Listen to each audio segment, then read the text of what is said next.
বিরিয়ানি ছোট বড় সবারই একটি প্রিয় খাবার। আসসালামু আলাইকুম বন্ধুরা, কেমন আছেন সবাই? বিরিয়ানি কম বেশি সবাই বানাতে পারেন। আমি কিভাবে বানাই তাই আপনাদের সাথে আজকে শেয়ার করব। দেখে নেওয়া যাক কী কী উপকরণ লাগলো। নিয়ে নিলাম পরিমাণ মতো পেঁয়াজ, টমেটো, কাঁচামরিচ, দারচিনি, এলাচ। আমি মুরগির মাংসটা মাঝারি সাইজের করে কেটে নিলাম। কেটে ভালোভাবে ধুয়ে একটু লবণ আর হলুদ দিয়ে মাখিয়ে রাখবো। এখন আলুর টুকরোগুলোতে একটু নুন হলুদ দিয়ে মাখিয়ে নিব। এখানে 1 কেজি পরিমাণের মাংস আছে। দুটো বড় সাইজের আলু নিলাম। কড়াইয়ে তেল দিয়ে দিলাম। তেল হালকা গরম হয়ে গেলে আমি আলুগুলা ভেজে নিব। আলুগুলা ভাজা শেষ হয়ে গেলে উঠিয়ে নিব। এখন মাংসগুলা ভেজে নিব। এভাবে করে আমি আলু আর মাংস ভেজে নিলাম। মাংসটা আমি হালকা করে ভাজবো, বেশি কড়া করে ভাজবো না। এখন মাংসটা আমি রান্না করে নেব। পরিমাণ মতো দিয়ে দিলাম তেল। তেল গরম হয়ে গেলে দারচিনি, এলাচ দিয়ে দিলাম আর দিয়ে দিব পেঁয়াজ। পেঁয়াজের পরিমাণটা একটু বেশি, কারণ বিরিয়ানিতে পেঁয়াজটা একটু বেশি দিতে হয়। দিয়ে দিব পরিমাণ মতো লবণ আর সামান্য পরিমাণ হলুদের গুঁড়া, সামান্য পরিমাণ মরিচের গুঁড়া, ধনিয়ার গুঁড়া দিয়ে দিলাম।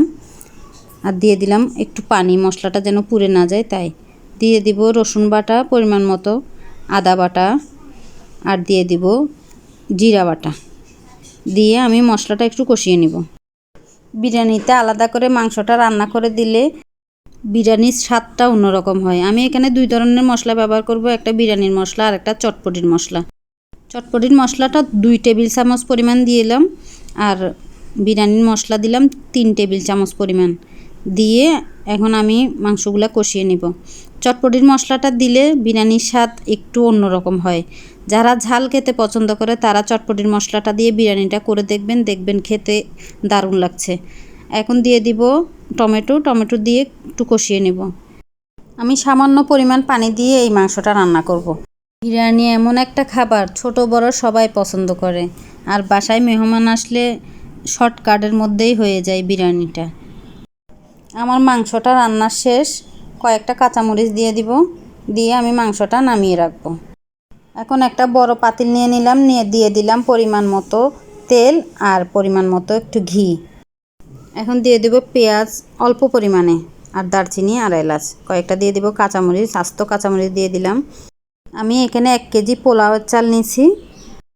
পেঁয়াজটা ভাজা হচ্ছে, এখন দিয়ে দেব একটু লবণ। এবং পেঁয়াজটা ভাজা হয়ে গেলে দিয়ে দেব পোলাওর চাল। দিয়ে আমি একটু ভালোভাবে কষিয়ে নেব। পোলাওর চালটা যত কষানো হবে তত বিরিয়ানিটা ভালো হবে। পোলাওর চালটা কষানো শেষ। এখন দিয়ে দেব মুরগির মাংসগুলো দিয়ে সব উপকরণ ভালোভাবে মিশিয়ে নিব। মিশানোর শেষ। এখন দিয়ে দিব পরিমাণ মতো পানি। 1 কেজি চালে 2 কেজি পানি, ওইভাবে পরিমাণ মতো দিয়ে পানি দিয়ে দিলাম। আমি এখানে গরম পানি ব্যবহার করছি। এখন দিয়ে দিব একটু দই।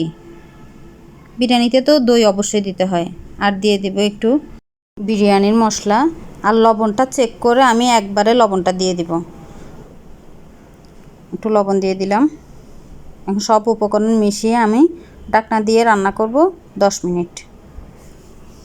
10 মিনিট পর আবার একটু নেড়ে দেব, কারণ চুলার পাশেই থাকতে হবে। বিরিয়ানি বসিয়ে আপনি কোথাও যেতে পারবেন না যতক্ষণ পর্যন্ত বিরিয়ানিটা না হয়। 10 মিনিট পর এখন আমি আবার অল্প একটু উপরে ঘি দিয়ে দিব। ঘি দিয়ে তারপর আবার একটু নাড়িয়ে নেব। এখন আমি চুলার আঁচটা কমিয়ে ঢাকনা দিয়ে অপেক্ষা করব 20 মিনিট মতো। 20 মিনিট পর আমাদের বিরিয়ানি রান্না কমপ্লিট। আমার এই রেসিপিটি যদি ভালো লেগে থাকে লাইক, কমেন্ট, শেয়ার করে পাশে থাকবেন। ভুল হলে ক্ষমার দৃষ্টিতে দেখবেন। যাদের বাচ্চারা ঝাল খেতে পারে না তারা চটপটির মশলাটা অল্প পরিমাণে ব্যবহার করবেন। বাসায় এই বিরিয়ানির রেসিপিটি একবার হলেও করে দেখবেন, ইনশাআল্লাহ ভালো লাগবে। সবাই ভালো থাকবেন, সুস্থ থাকবেন। আসসালামু আলাইকুম, আল্লাহ হাফেজ।